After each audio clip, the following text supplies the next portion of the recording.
Hello students, मेरा नाम doctor Kapil Jain, आपका केमिस्ट्री प्रोफेसर।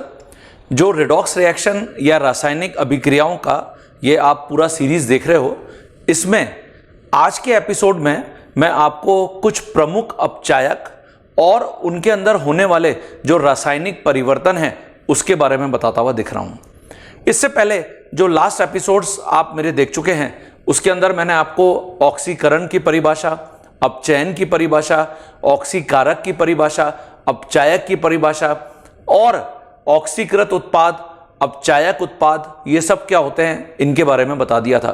तो मुझे लग रहा है कि आपको अब वो सारे पॉइंट्स क्लियर हैं और आपने एक एक पॉइंट को अपनी कॉपी में ढंग से लिख लिया है बच्चों। ठीक है, सबसे पहले यहां पर कुछ प्रमुख अपचायक में वन बाय वन मैं आपको कुछ एलिमेंट्स यहां पर लिखूंगा, कुछ तत्व लिखूंगा और उनमें होने वाले जो रासायनिक परिवर्तन है, मुख्यतः रासायनिक परिवर्तन जो होता है वो मैं आपको यहां पर बता रहा हूं। तो देखिए, जैसे मैं मान लेता हूं मेरे पास आयरन है, इसको लोहा भी बोल सकते हो और Fe से रिप्रेजेंट करते हैं। जब भी हम आयरन देखते हैं ये मुख्यतः फेरस, ये देखिए Fe+2, इसको बोलते हैं फेरस आयन से फेरिक आयन में परिवर्तित होता है। फेरिक आयन, ये देखिए, तो +2 से +3, +2 से +3 क्या हो रहा है, हम देख रहे हैं कि ऑक्सीकरण अंक में वृद्धि हो रही है। यहां पे अगर मैं Fe पर आवेश निकालूंगा तो X का मान +2 है और यहां अगर मैं निकालूंगा तो X का मान +3 है। तो +2 से +3 ऑक्सीकरण अंक में वृद्धि। और जब भी ऑक्सीकरण अंक में वृद्धि होती है हम इसको क्या बोलते हैं, ऑक्सीकरण। बिल्कुल सही, ऑक्सीकरण बोलते हैं। इसका मतलब यह हुआ कि जो Fe+2 है वो Fe+3 में ऑक्सीकृत हो रहा है। Fe+2 यहां Fe+3 में ऑक्सीकृत हो रहा है।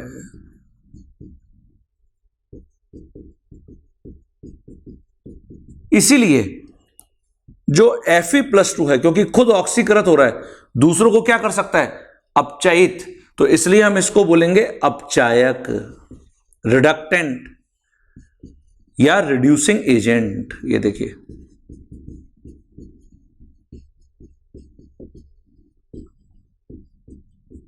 ऐसे अगर हम बात करते हैं Fe+3 की, तो ये ऑक्सीकरण के बाद मिला हुआ उत्पाद है, इसलिए हम इसको बोल सकते हैं ऑक्सीकृत उत्पाद।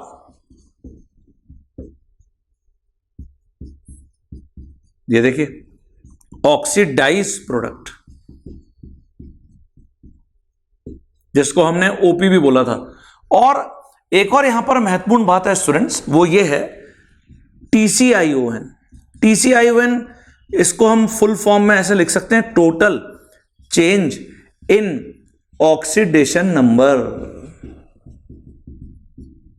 ये देखिए, जो ऑक्सीकरण अंक है उसमें हुआ कुल परिवर्तन, TCION, ऑक्सीकरण अंक में रासायनिक परिवर्तन के दौरान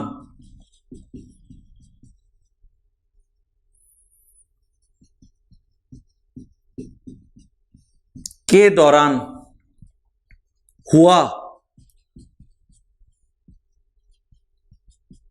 कुल परिवर्तन, इसको हम TCION बोलेंगे बच्चों, है ना। तो कैसे निकालते हैं ये देखिए, इसका मतलब एक्चुअली होता यह है कि कितने इलेक्ट्रॉन लॉस हुए, मतलब कितने इलेक्ट्रॉन बाहर निकले या कितने इलेक्ट्रॉन गेन हुए, है ना। तो इसका मतलब हम ये भी लिख सकते हैं, अर्थात कुल बाहर निकलने वाले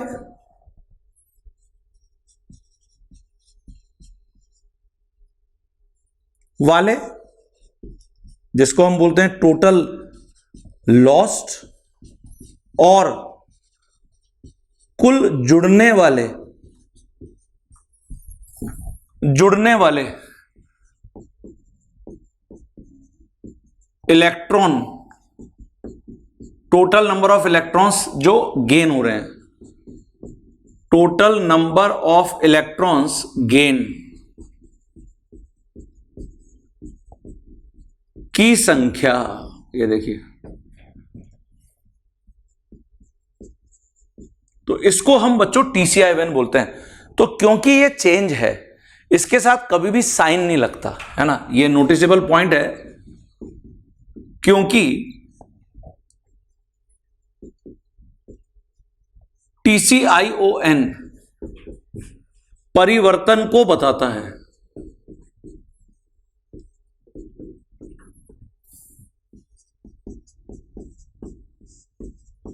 इसलिए इसके साथ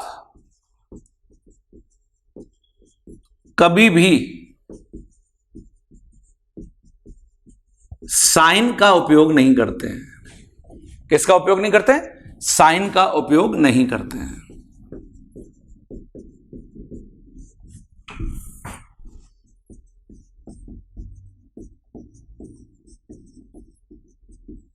ठीक है ना बच्चों? तो यहां +2 से +3 आपने देखा कि ऑक्सीकरण अंक में वृद्धि हो रही है, मतलब ऑक्सीकरण हो रहा है। ऑक्सीकरण का क्या मतलब होता है? इलेक्ट्रॉन बाहर निकलता है या इलेक्ट्रॉन ऐड होता है? इलेक्ट्रॉन बाहर निकलता है। तो यहां पे अगर मैं आपसे बोलूं कि TCI1 का नंबर बताइए, तो आप सिंपली बोलोगे 3 में से 2 को मैं घटा दूंगा। तो ये देखिए 1 है, और ये जो 1 है ये क्या बता रहा है? टोटल इलेक्ट्रॉन्स लॉस्ट, बाहर निकलने वाले इलेक्ट्रॉन की संख्या।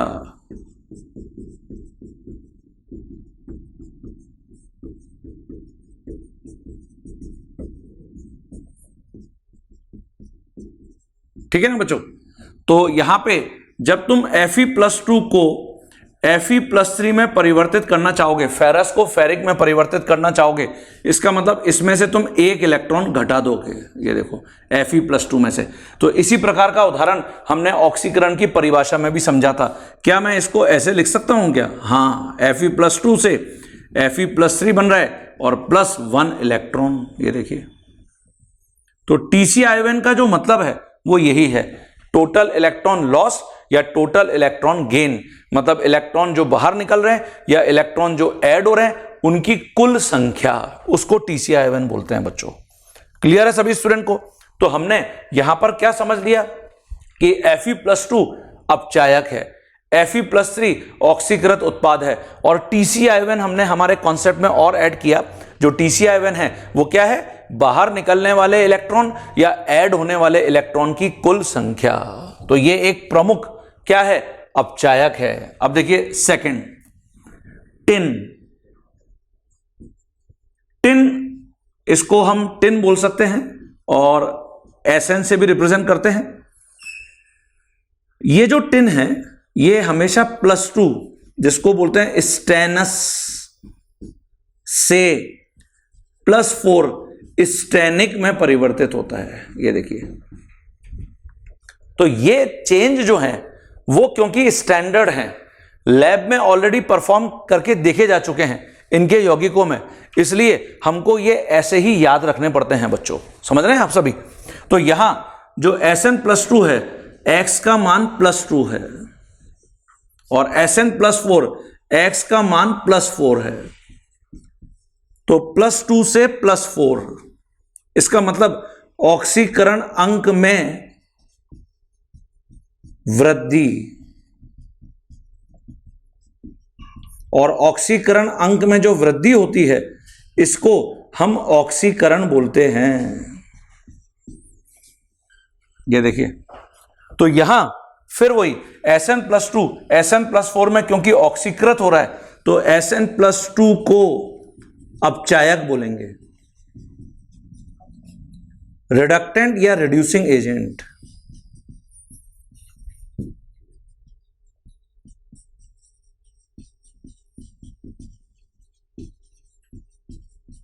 और ऐसे ही अगर हम यहां पे बात करते हैं SN+4 की, तो Sn+4, इसका मतलब ये ऑक्सीकृत उत्पाद है।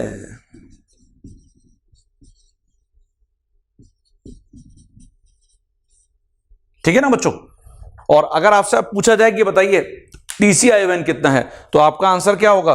2 होगा। +2 से +4 दोनों का अंतर 2 है, तो TCI। और क्योंकि यहां पर ऑक्सीकरण हो रहा है अर्थात इलेक्ट्रॉन निकल रहा होगा, तो इसलिए कितने इलेक्ट्रॉन निकल रहे होंगे? 2। ये TCI का मान है। ठीक है, तो इसको भी लिख लीजिए अपनी कॉपी में। देखिए स्टूडेंट्स, तो मैं यहां पे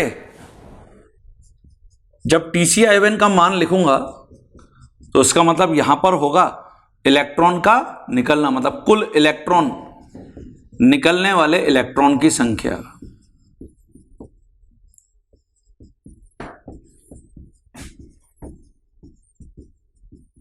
और जो कुल निकलने वाले इलेक्ट्रॉन हैं यहां पे वो 2 हैं।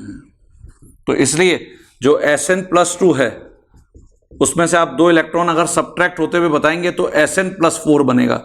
या इसकी जगह तुम ये लिख सकते हो Sn+2 से Sn+4 +2 इलेक्ट्रॉन। ये देखिए, ये समझ में आ गया सभी बच्चों को? ठीक है, तो 10 याद रखना। इसकी जगह अगर मैं यहां पे लेता हूं ऑक्सलेट आयन, ये देखिए C2O4-2, इसको कहते हैं ऑक्सलेट आयन। ये जो ऑक्सलेट आयन है, सबसे पहले इसको ये समझ लेते हैं कि ये बनता कैसे है। तो इसकी जगह हमको एक्चुअली ये भी मिल सकता है बच्चों, H2C2O4, इसको बोलते हैं ऑक्सैलिक एसिड। और जैसा कि हम पढ़ते हुए आ रहे हैं, हाइड्रोजन जब भी अधातु से जुड़ता है तो यहां हाइड्रोजन अधातु से जुड़ा होगा, इसका मतलब प्रत्येक हाइड्रोजन का ऑक्सीकरण अंक +1 होगा। 2 हाइड्रोजन हैं तो +2 लिख देता हूं। तो देखिए C2O4 पर -2 चार्ज होगा, तो यही फंडा है यहां पे। C2O4 -2 है, ऑक्सैलेट आयन है, तो ये ऑक्सैलिक एसिड या ऑक्सैलिक अम्ल है। देखिए ऑक्सैलिक जो एसिड होता है ना, इसका संरचना सूत्र कुछ ऐसा है बच्चों, ये देखिए कार्बन की वैलेंसी हमेशा 4 होती है, टेट्रा वैलेंसी। और देखिए ये ऑक्सीजन के इलेक्ट्रॉन,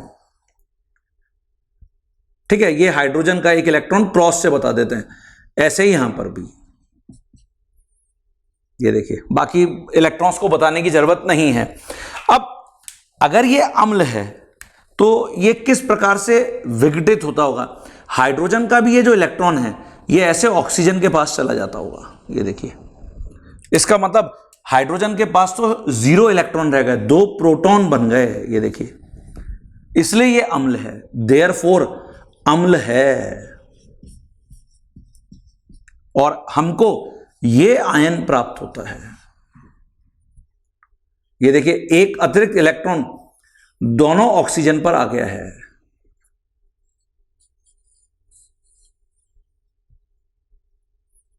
ऐसे ही यहां पर भी हुआ है, इसलिए हम दोनों ऑक्सीजन पर -1 चार्ज लिखते हैं बच्चों। इसलिए C2O4-2 मैंने लिखा था, यही ऑक्सलेट आयन है। तो तुमको चाहे ऑक्सैलिक एसिड लिखा हुआ है, चाहे ऑक्सैलिक अम्ल लिखा हुआ है, हमेशा करना यह है कि कार्बन डाइऑक्साइड में यह परिवर्तन शो करता है, तो इसको हमने ऑक्सलेट आयन बोला है। अब इसके लिए TCI का मान क्या होगा वो देख लेते हैं। तो आप अपनी कॉपी में सबसे पहले इसको डिक्टेट कर लीजिए।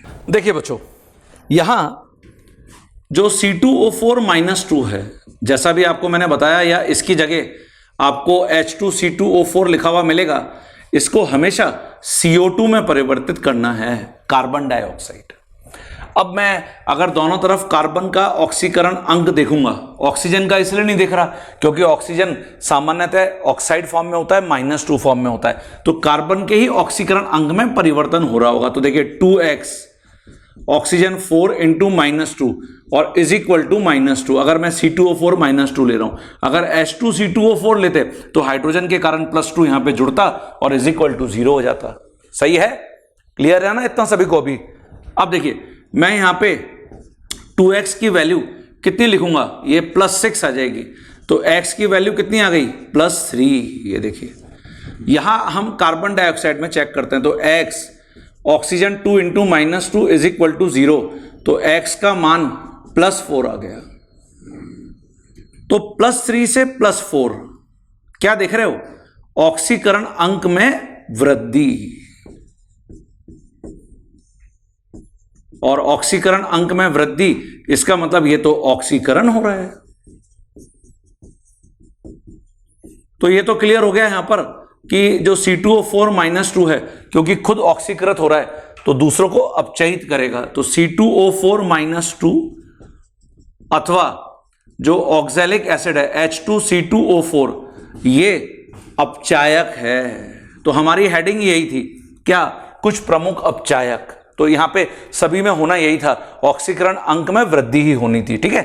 और अगर हम बात करते हैं CO2 की, तो ये ऑक्सीकृत उत्पाद है। ये देखिए, ये ऑक्सीकृत उत्पाद है बच्चों। क्लियर हो गया सभी को? अब TCI1, ये इंपॉर्टेंट है, it is very important. TCI1 यहां पर क्या है वो चेक करिए।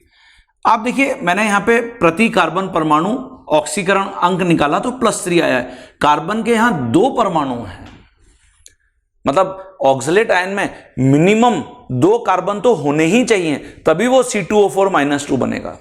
तो जब भी TCI1 निकालते हैं, हम यहां पर प्रति 2 परमाणु होने वाला जो परिवर्तन है ना, वो निकालेंगे। यहां कार्बन के लिए प्रति 2 कार्बन परमाणु होने वाला ऑक्सीकरण अंक में परिवर्तन बताएंगे।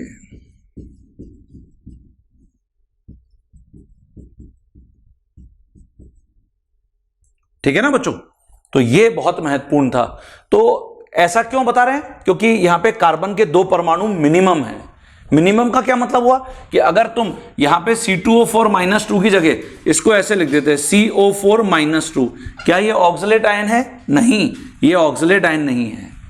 ऑक्सलेट आयन का सूत्र तो C2O4 -2 होता है। तो मुझे जो भी मिनिमम नंबर ऑफ कार्बन है, मतलब जो उस सूत्र को बनाने के लिए जरूरी है, उसके रेस्पेक्ट में हमेशा TCI1 बताना पड़ेगा। तो 1 कार्बन के रेस्पेक्ट में परिवर्तन कितने का हो रहा है? 1 का, +3 से +4, तो 2 कार्बन के रेस्पेक्ट में कितने का हो जाएगा? 2 का। तो यहां 2 कार्बन के रेस्पेक्ट में ऑक्सीकरण अंक में परिवर्तन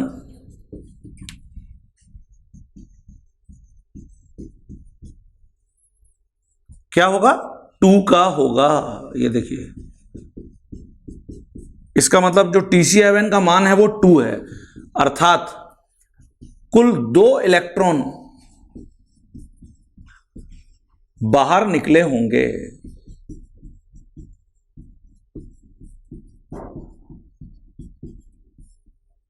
ये देखिए बच्चों, क्लियर है सभी बच्चों? तो हमने ये जो यहां पर अभी कुछ प्रमुख अपचायक देखे, मैं एक टेबुलर फॉर्म में यहां पे आपके सामने लिख देता हूं। परिवर्तन, जो रासायनिक परिवर्तन है वो लिख देता हूं और TCI1 लिख देता हूं। तो ये टेबल हमेशा याद रखना। डायरेक्ट इस टेबल में से आपको प्रॉब्लम देखने को मिल सकती है बच्चों, समझ रहे हैं आप? तो सबसे पहले इसको लिख लीजिए सभी स्टूडेंट्स। मैं यहां पे वो समरी टेबल की फॉर्म में लिख रहा हूं। देखिए बच्चों, यहां इसके बेसिस पर मैं लिखता हूं समरी। तो ये टेबुलर फॉर्म में लिख रहे हैं, ये आपको हमेशा टिप्स पर होनी चाहिए। तो हमने यहां पर लिखे अपचायक, रासायनिक परिवर्तन,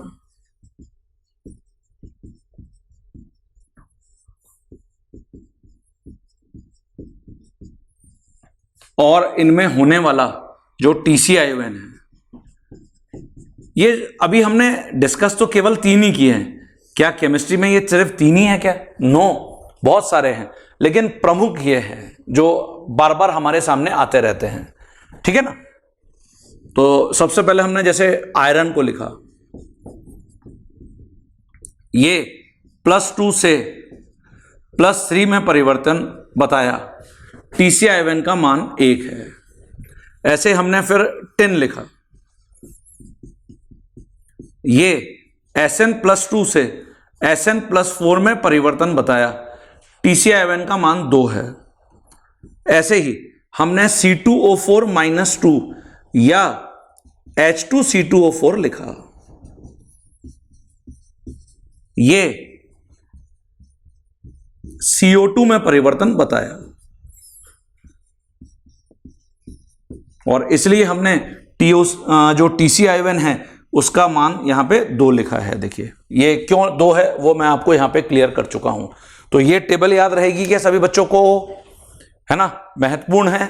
तो अब जैसे मैंने बच्चों यहां पर अपचायक और उनमें होने वाले रासायनिक परिवर्तनों को बताया, अगला जो एपिसोड आप मेरा देखेंगे उसमें मैं आपको बताऊंगा कुछ प्रमुख ऑक्सीकारक और उनमें होने वाले रासायनिक परिवर्तन को, तो वो भी बहुत महत्वपूर्ण है। तो ये सभी को याद रहेंगे। तो चलिए इसी प्रॉमिस के साथ कि ये सभी को याद रहेंगे, सभी याद रखेंगे, हम अगले एपिसोड में मिलते हैं। तो इसको नोट कर लीजिए सभी स्टूडेंट्स।